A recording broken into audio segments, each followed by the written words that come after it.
And Colin and I touched on it a little bit, and I believe this when I said it, that the Lions and the number one seed is not out of the realm of possibility. Look at the Niners and Eagles schedule. Obviously, they just had some major injuries. We'll see one thing, McCaffrey and Lane Johnson, even if they end up playing this week or however it plays out, I mean, those guys are compromised players now. I mean, they've been injured, and it's just something to keep an eye on. Obviously, Lane Johnson and Christian McCaffrey, their record and their impact, Lane Johnson's resume for the Eagles is much longer in terms of his impacts, wins, and losses than McCaffrey's. While McCaffrey's is short when he's been on the field, that they have kicked serious ass and taken names. So it's just something to keep an eye on. Just end of story. But I thought a lot about the Lions because I believed in them coming into this season. Not because I thought they were going to win 14 or 15 games, because I love the roster and their talent spoke for itself. And I think the way they finished last year, and every season you start fresh. So the momentum at the end of a season, especially when you don't make the playoffs, people always argue and talk about is irrelevant because the next season does not care. You're not guaranteed the next season. Here's the thing, though. They were littered with young players who were ascending, and then they had a really high pick because of the trade they had with the Rams, which they parlayed into multiple players. Now, we'll see. Now, with Montgomery being injured, Gibbs will play more, but they turned basically that pick into Gibbs and a tight end, Laporta, which I like both those guys. And then we'll see how good the middle linebacker, hybrid linebacker from Iowa, Campbell, can become. But I think they're pretty excited, big picture, about those three players. Now, they might be better in a couple of years because those players will truly be in their prime, including Jamison Williams, including Penei Sewell, including Aiden Hutchinson. They got years to come, but right now they're really good. And I was thinking about one thing they clearly did a good job of. When they made the trade for Stafford, the 49ers wanted him too. And they're like, hey, we will give you the same package as Jimmy Garoppolo. And the Rams are like, hey, we'll give you these two picks and Jared Goff. And they chose Jared Goff. And a lot of people, and I'm sure I was guilty of this too, was like, do you really want Jared Goff? And they used to say, like, we believe in this guy. We want him to be our quarterback. He hasn't just, filled the gap for them. He's been a top, 12 quarterback these last couple of years. And I think when you look at his salary, like, Google how much Jared Goff's making right now. He's not a $50 million quarterback, but he's under contract for this year and obviously next year. So he's not even a free agent till the 2025 season. And his cap number is fantastic. I mean, you're talking about a guy that made like $25, $30 million who is playing at a Pro Bowl level. Like, Jared Goff is going to be an NFC Pro Bowler if he doesn't get hurt. So they got a Pro Bowl quarterback for basically half the going rate, who they like, who has a chip on his shoulder, and who clearly has helped elevate the squad. And they got the Dan Campbell hire right. Like, you watch the Lions, his team is prepared to play every single week. They have a physical style. They are just good. They are a well-coached football team. So the coaching quarterback thing is really good. But part of, once you made that trade, like, you got to put the pieces together. Like, you got to hit on the draft picks. Making a trade like that, we've seen Jalen Ramsey, we've seen Jamal Adams, Khalil Mack. You got to hit on the picks. Because if you do hit on the picks, it can change your franchise. And it looks like, if anything, that not only they hit on the picks, some of those picks have a chance to be stars. And part of it also is when you make a trade like that, sometimes you immediately kind of tank that season. And that led to Aiden Hutchinson, right? The problem for the Raiders when they traded Khalil Mack, it helped tank their season. They drafted Cleveland Farrell. Then they drafted some other guys who are no longer on the team. So when you make that trade to build a team from scratch, you got to have a coach and you got to have a quarterback. And obviously both those guys, I mean, Jared Goff has had a pretty damn good career now, right? And Dan Campbell, you got to make the playoffs a couple times before we call you a high-end coach. But he's going to make the playoffs this year. Like, the Lions are a lock. I mean, it would take multiple devastating injuries for them not to win that division. And let's face it, if they are relatively healthy in the playoffs, they're going to be favored in the first round. More than likely, I mean, I guess they could be anywhere from the 1 to 3 seed because it's pretty clear the South is going to be the 4 seed. But they're going to be favored in the playoffs. I'll promise you that. So hat tip to the Lions. Fun team to watch. I mean, just exciting young players. I always lean with physical football teams. It's a fun story, man, because they're just that franchise that, let's face it, everyone kind of makes fun of, who just consistently sucks, who have had some really special players over the years, but have never been able to put it together as a team. And now what they have doesn't really feel like a flash in the pan, right? They had some teams with Stafford that would like have a really good year, and then it wouldn't translate to the next year. It feels like this thing is sustainable. And I think the other big picture thing you have to start asking yourself, do you extend Jared Goff? Like, would Jared Goff take, like 3 years, $100 million, guarantee every penny, something like that? I think you have to think about doing that right now, because listen, it's not like he's 38 years old. And you look at the other quarterbacks in your conference, you look at the other quarterbacks in your division, Kirk Cousins is going to be gone. A lot of question marks with Fields and a lot of question marks with Jordan Love. So you get a huge advantage just keeping the consistency with Jared Goff.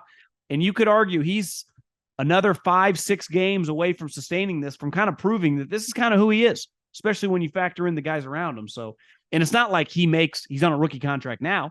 Now you have to give him a little bit of a raise, but it could get complicated. I'm sure he'd want like $45 million a year. If he's smart, everything's going well. And listen, I'm never one to tell a guy to take less money. I Googled it today. He's made $130 million in his career. So if they'd give him 3 years, $100 million on top of it, I mean, you're talking about a guy, when the dust settles, going to make $250 million playing NFL football, right? So I think you have to entertain this, because he's in a really good situation. The team likes him, and they're set up to be good for a while. Props to the Jets. Robert Saleh saying after the game that they've embarrassed quarterbacks. Like, let's pump the brakes. You played fucking like Mac Jones. Like, let's slow down a little bit, right? But Jalen Hurts was awful. Now you get a little credit for that, but did you embarrass? I guess Josh Allen was awful. You did embarrass a couple MVP level quarterbacks, but you lost to Mac Jones. So let's pump the brakes a little bit. But you could have waved the white flag. You showed a lot of mettle.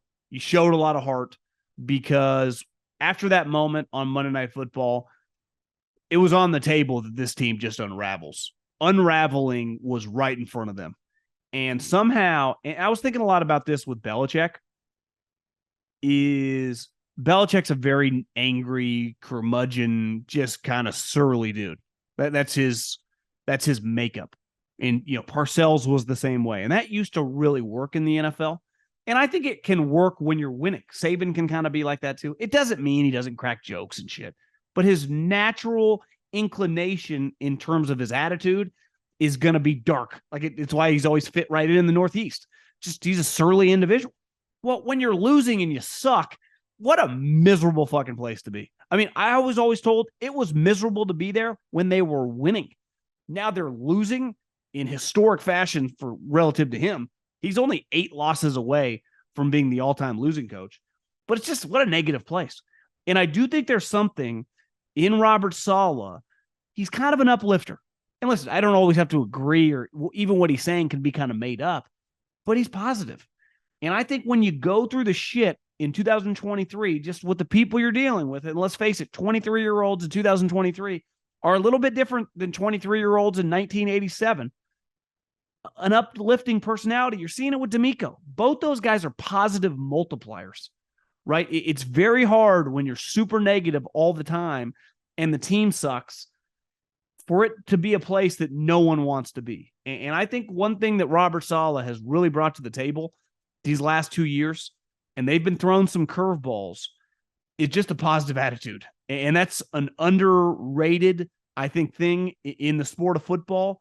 But I think his positivity is rubbing off on the team. It's clearly rubbing off on Zach Wilson, who we can debate how good he really is, but he clearly has improved from last season. And his improvement has helped them just, they didn't really have any other options by their own doing. Like, they chose that, but kind of keep the train on the tracks. And now, can this team, you get to 10 wins? I definitely think it's on the table. Something magical happens when the third quarter ends and the fourth quarter begins. The energy changes. The fourth quarter is where games are won, where champions are made. And in business, it's where sales teams become legends. That's why HubSpot built Sales Hub. to give sales reps the deal-making tools they need to win in Q4 and close the year strong. Sales Hub Prospecting Workplaces organizes your schedule, goals, and to-do lists in one place to save your team precious fourth quarter time. Smart Sequences help sales reps close deals faster than ever. And with an easy-to-use deal management tool, reps can find, track, and close deals all in one place. Plus, AI forecasting helps you accurately predict future success, which means less hoping for deals and more crushing targets. Put your sales team on the fast track to winning Q4 with Sales Hub. Learn more at HubSpot.com/sales. A couple quarterbacks that I was thinking about it today. There is no such thing as a bridge quarterback. There just isn't. If you are signing a guy to a number that in 2023 is not $150 million, but you're getting a starting quarterback, that guy's going to have major flaws. Something's going to be way off. And when Jimmy Garoppolo was signed by the Raiders and they gave him $35 million, Jimmy Garoppolo is making a lot of money. Jimmy Garoppolo is not good. And the one thing you knew when you signed him is Jimmy Garoppolo gets injured all the time. He's just constantly injured. It's honestly kind of crazy how often he gets injured. I mean, this season with the Raiders, after not passing a physical in March, he's had a concussion, missed a game, and then he literally just went in an ambulance to the hospital in the middle of the game. It's not even Halloween. Missed a game, been to the hospital for a separate injury. Like, you can't even make it up. But this is not something that, like, hey, it's football, you never know, right? Sometimes in football, there's a guy laying there, gets carted off, has to go to the hospital, 100%. Obviously, these injuries are somewhat random, but you can't say that you are shocked he has a resume of getting injured. Now, the Raiders are a weird team because they got Max Crosby who's playing out of his mind. Devontae Adams is just an elite player who Jimmy Garoppolo throws so many hospital balls to him. It's crazy. Devontae Adams hasn't gone to the hospital with some of his throws. Jimmy Garoppolo's just not that good. And that signing, like, you go, Middlekauff, what were their other options? You just can't sign Jimmy Garoppolo in that spot if you're the Raiders. And while this guy, it's weird, right? Jimmy has accomplished more, but he was with much more stable organization. And I think earlier in his career, he was a better player. But Derek, over the course of his career, one, was more durable and definitely had some higher highs as like an individual. But the Saints gave him $60 million to sign. $60 million. They guaranteed $60 million. And he's a classic example of, like, if there is a free agent available, you should not give him $60 million. Something's just off, because guys that you want to be your starting quarterback never hit the free agent market. Kirk Cousins next year might be an outlier. Part of it, he's like 35, 36 years old. It's kind of a unique situation because clearly he's better than Derek Carr. But listen, I've watched Derek's career since Fresno State. He had some really good seasons in Oakland. His third year where he was in the MVP conversation, he broke his ankle. He was playing at a really high level. And honestly, I don't think he's ever quite been the same in terms of his pocket presence. He's less willing than he once was. That game the other day was pretty embarrassing. It really was. The stats are the most misleading thing I've ever seen. Down the stretch, him and the offensive coordinator should be ashamed of their effort. Like that was, for the amount of money he's making, really, really low-level quarterback play. He was making throws that didn't have a chance if Kevin Garnett was in pads. It was just complete waste of a play. And they were my pick to win that game against Houston. Loved them in that spot. I feel like an idiot because I was like, rookie quarterback against a really good defense. And the defense is solid. But their offense is kind of a disaster right now. And I do not feel good about my Saints pick making the playoffs because of that offense. And Derek does not look right. There's no cohesion, despite having some good players, right? Olave, pretty explosive player. Alvin Kamara looks pretty good. Even Taysom Hill is kind of this hybrid, kind of does some shit. Michael Thomas, serviceable player now. But man, those two guys got a combined $93 million this offseason guaranteed. Both of them look awful. Obviously, Jimmy's literally in a hospital, but when he's been on the field, he has not been good. And Raider fans, you know that. And Derek has looked pedestrian at best. And you don't give a guy $60 million thinking you're going to make the playoffs with them to be pedestrian. I wanted to hit on something collegiate on Saturday, and several things, actually. And Colin and I hit on it a little bit with the game in Seattle, Washington versus Oregon. What a fantastic football game. And as someone that is going to miss the Pac-12, I'm glad this grand finale of the Pac-12 season is going out with a bang. It's been really fun. It's enjoyable to watch these two powers really kind of kick ass and take names. Really, both of them are the only teams that have ever made the college football playoffs. I think Oregon did the first year, and they won a game when Helfrich was their coach with Mariota. They beat Jameis in Florida State. And then Washington, I think, made it the next year or maybe the year after with Chris Peterson and Jake Browning and some of those guys. So these are the only two teams that have ever represented the West Coast in a playoff game since they've gone from the national championship to the 14 playoffs. So it surely looks like one of these two teams is going to make it again. And obviously Washington now has the inside track. Michael Penix put on a show, and it was not his best statistical game. And he went through a stretch in that game where he was struggling. He was getting peppered. And it's not quite to this level, but anyone kind of my age, older, or just in my age range, you remember, and I think it would have had to be probably my freshman year of college, maybe my senior year in high school, is Byron Leftwich was in college, and he had a high ankle sprain. He got rolled up on and had to be carried by his offensive lineman to the huddle. I think it was late in the game, and it was just one of the most incredible displays of toughness you'll ever see. And that's hard to, simulate, right? That's not going to happen consistently.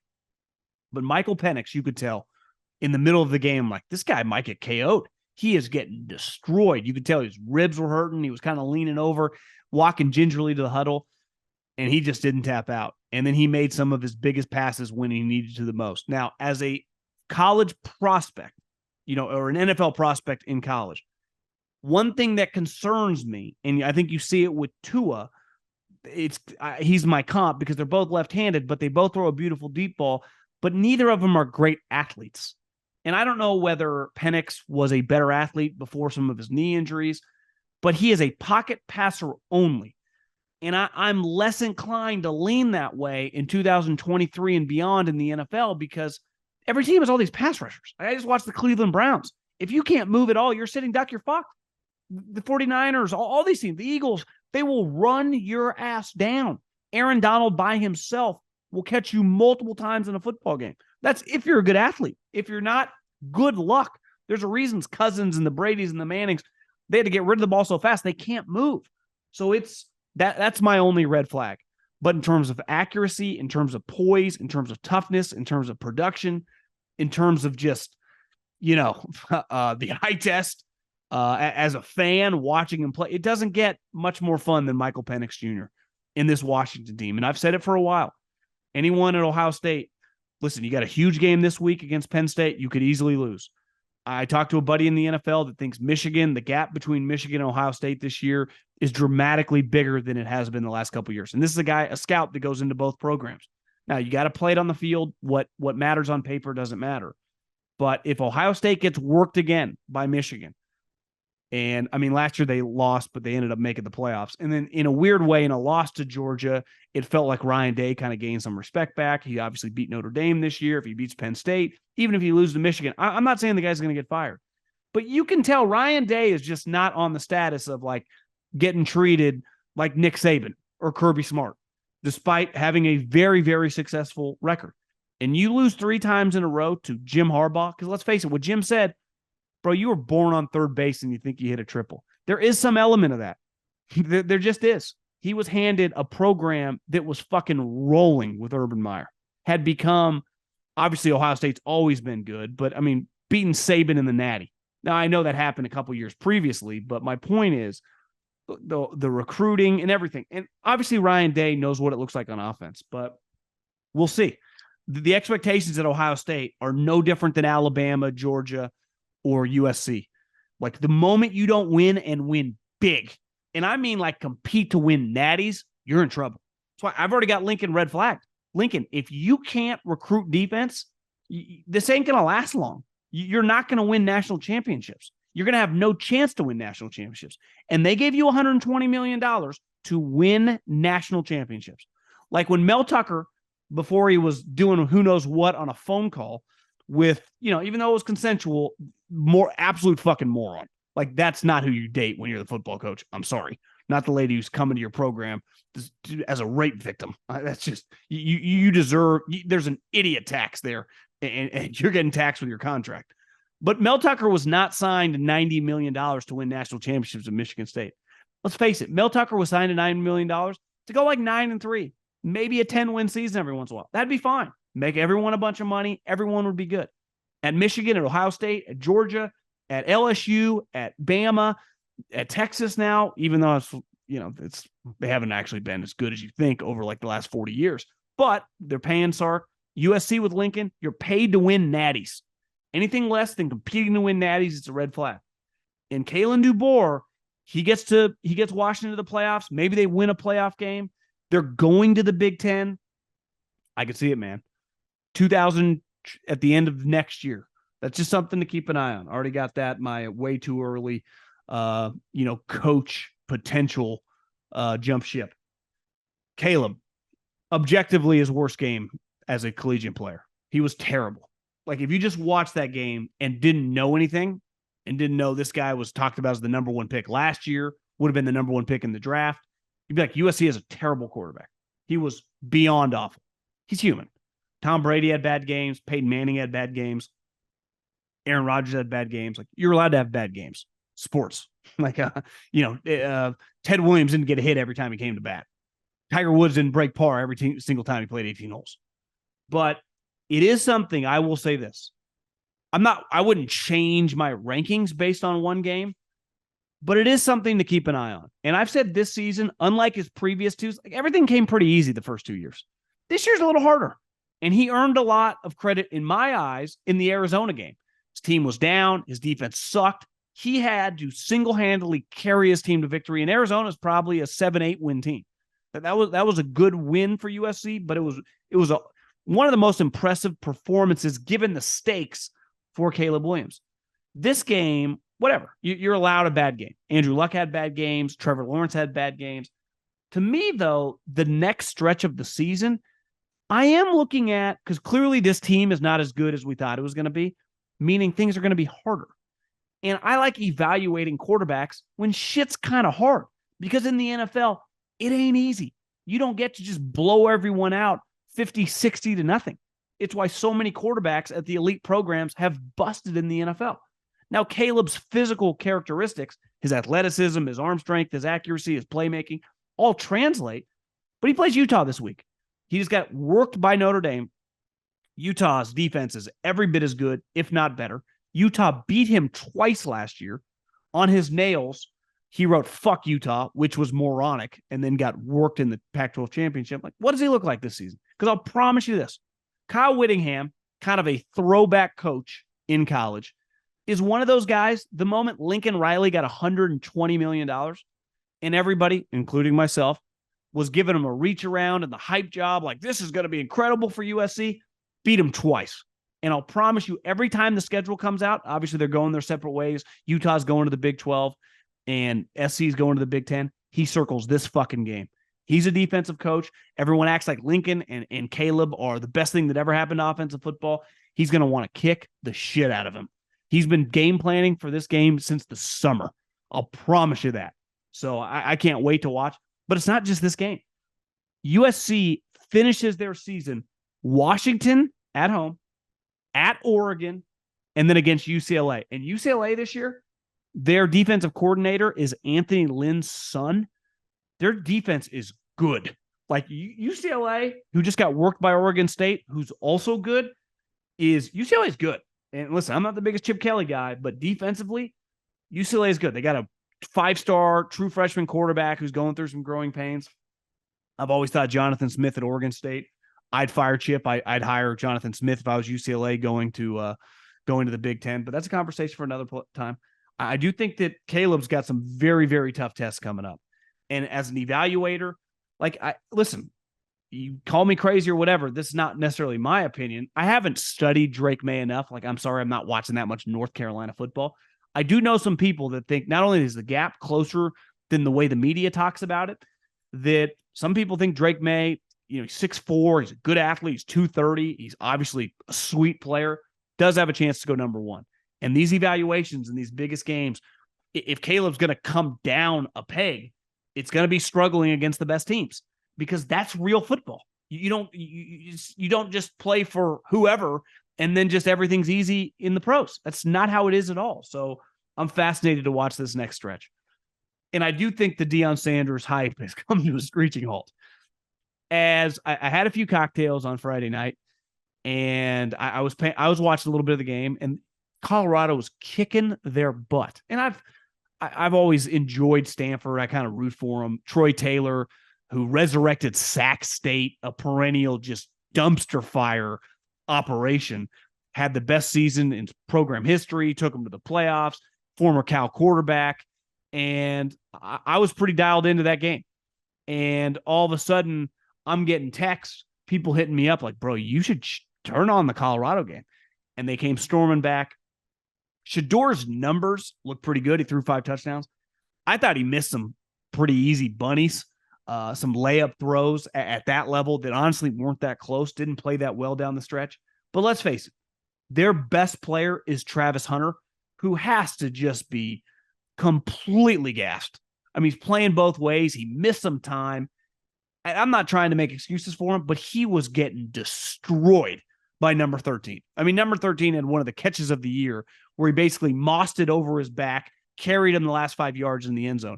If Travis Hunter is going to get lit up on defense, Colorado sucks, right? If Travis Hunter is going to make plays, Shador is going to play well, they have a chance to win games.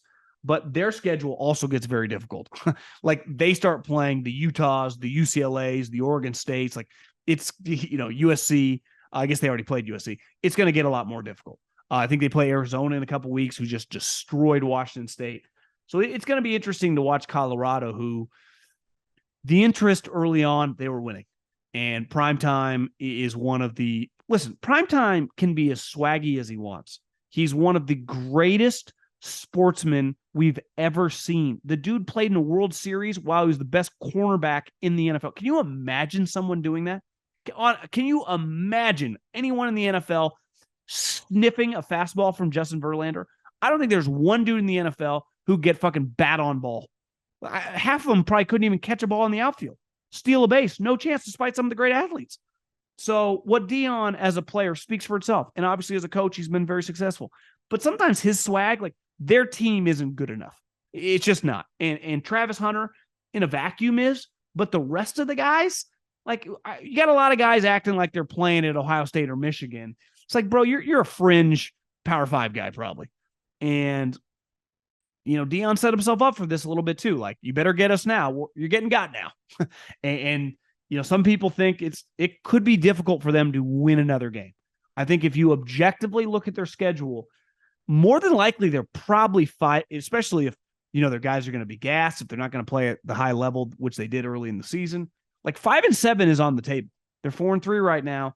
I talked to a couple people think, they might not win another game. And if that's the case, just be a hard look, regardless of most people thought they were like a 1-win team, a 3-win team. You don't win another game. I wouldn't call this year a failure, given the ratings, the hype, all that stuff. But in terms of on the field, I think anything less than a bowl bid would be pretty devastating for Primetime.